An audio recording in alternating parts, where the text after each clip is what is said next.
Welcome to my channel. இன்றைக்கி நம்ம சாந்தியாச்சி சமையலில் பார்க்க போகிறது, அதாவது தர்பூசணி காய் வச்சு ஒரு சாலட் பண்ண போகிறோம்.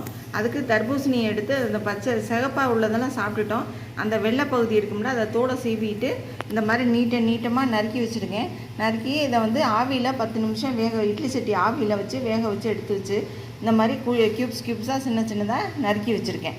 அப்புறம் வந்துட்டு நெல்லிக்காய், கொஞ்சம் சாலடுக்கு தேவையான காய்கறியை நீங்கள் எடுத்துக்கோங்க. கேரட்டு, அப்புறம் வெள்ளரிக்காய், குடமிளகா, மல்லித்தலை, அப்புறம் இது வந்து வறுத்த வேர்க்கடலை. நீங்கள் உங்கள்கிட்ட வறுக்காத வேர்க்கடலை இருந்தால் வறுத்து எடுத்துக்கோங்க.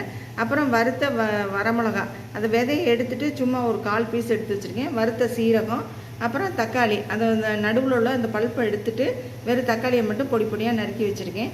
வாங்க இப்போ இந்த வந்து சீரகம், வரமிளகா, அப்புறம் இந்த வேர்க்கடலை, இது 3ஐயும் வந்து நல்லா மிக்சியில் போட்டு பொடி பண்ணி எடுத்துகிட்டு வந்து இப்போ காமிக்கிறேன். இதை வந்து கொஞ்சம் கோர்ஸாக பொடி பண்ணி எடுத்துக்கிட்டு வரேன்.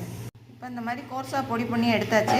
இப்போ எல்லா காய்கறியும் போட்டு இதை எப்படி கிளறலான்னு இப்போ பார்க்கலாம். இப்போ எடுத்து வச்சுருக்கேன். இந்த எல்லா காய்கறியும் ஒரு பவுலில் மாற்றிக்கிட்டு இப்போ காமிக்கிறேன். இப்போ தேவையான காய்கறியெல்லாம் இந்த ஒரு பவுலில் போட்டாச்சு. இப்போ நான் வந்து இதுக்கு டிஸ்கிரிப்ஷன் பாக்ஸில் தேவையானதெல்லாம் கொடுத்துருவேன், நீங்கள் அதை பார்த்து எடுத்து வச்சுக்கலாம். உப்பு தேவையான அளவு போட்டுக்கோங்க. இப்போ வந்து ஒரு 2 ஃபோர்க் வச்சுக்கோங்க. ஃபோர்க் வச்சுக்கிட்டு இதை முதல்ல நல்லா வந்து கிளறிக்கோங்க. சாலட்டுக்கு நம்ம தர்பூசணி சாலட் போட்டுக்கிட்டுருக்கோம். அந்த தர்பூசணி எல்லாத்தையும் நல்லா வந்து கலந்தாச்சு. இப்போ நம்ம பொடி பண்ணி வச்சுருக்க வேர்க்கடலை, சீரகம், வரமிளகா, அந்த பொடியையும் போட்டு இதை நல்லா கிண்டிக்கலாம். இப்போ அது வந்து நல்லா கலந்தாச்சு. நீங்கள் இதுக்கு வந்து வரமிளகாய்க்கு பதிலாக நீங்கள் வந்து வெறும் மிளகுத்தூள் கூட போட்டுக்கலாம். சீரகத்தூள் ஏற்கனவே போட்டிருக்கோம், அதனால் நீங்கள் வந்து மிளகுத்தூள் கூட போட்டுக்கலாம். வந்துட்டு நான் இன்றைக்கி வந்து வரமிளகா தான் போட்டிருக்கேன், விதையை எடுத்துகிட்டு போட்டிருக்கேன். இப்போ இந்த சாலட் வந்து ரெடி ஆகிடுச்சு. என்னோடய சேனல் பிடிச்சிருந்தா எல்லோரும் லைக் பண்ணுங்கள், ஷேர் பண்ணுங்கள், அப்புறம் சப்ஸ்கிரைப் பண்ணுங்கள். வந்து எதுவாக இருந்தாலும் எனக்கு கமெண்ட்ஸில் கேளுங்க. ஏதாவது டவுட்ஸ் இருந்தால் கமெண்ட்ஸில் கேளுங்க. இப்போ இதை வந்து டிஸ்பிளேயில் வச்சுட்டு இப்போ காமிக்கிறேன். இப்போ நம்மளுடைய ஹெல்த்தியான நம்மளுடைய சாலட் வந்து சூப்பராக ரெடி ஆகிடுச்சு. எல்லோரும் கண்டிப்பாக அதை செஞ்சு பார்த்துட்டு எனக்கு கமெண்ட்ஸில் சொல்லுங்கள்.